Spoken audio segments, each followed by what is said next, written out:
আমাদের বাড়ির সবার একটা অপছন্দের সবজি, যেটা একটু অন্যভাবে আজকে আমি বানিয়ে দেখাবো।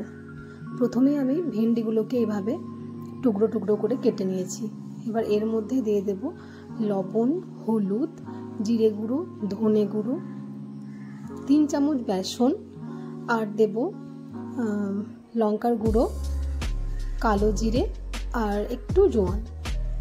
এবার এটাকে জল দিয়ে খুব ভালো করে হাত দিয়ে মেখে নেব, যাতে মশলাগুলো ভেন্ডিগুলোর মধ্যে খুব ভালোভাবে লেগে যায়।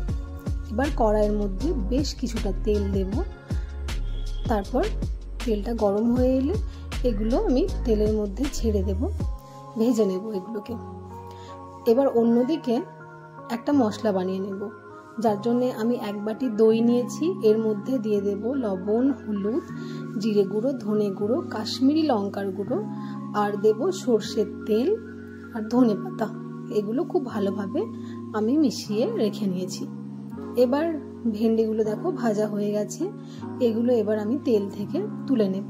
এবার ওই তেলের মধ্যেই দিয়ে দেব কালো জিরে আর 2টো কাঁচা লঙ্কা ফোড়ন, আর যে মশলাটা আমি বানিয়ে রেখেছিলাম সেই মশলাটা এর মধ্যে দিয়ে দিলাম।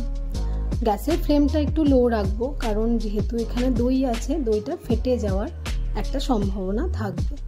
সেই জন্য গ্যাসের ফ্লেমটা একটু লোতে রেখে এটা একটু কষিয়ে নেব। কষানো হয়ে গেলে এর মধ্যে ভেজে রাখা ওই ভেন্ডিগুলো দিয়ে দেব।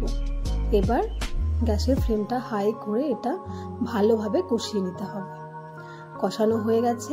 এবার এর মধ্যে বেশ খানিকটা জল দিয়ে আমি কিছুক্ষণের জন্য ঢাকা দিয়ে ফুটতে দেব। ব্যাস, বেশিক্ষণ নয়, 5-6 মিনিট মতো রান্না করে নিলেই রেডি আমাদের ভেন্ডির এই সুস্বাদু একটা রেসিপি। কেমন লাগলো জানাবে। আজকের মতো এটুকুই, টাটা।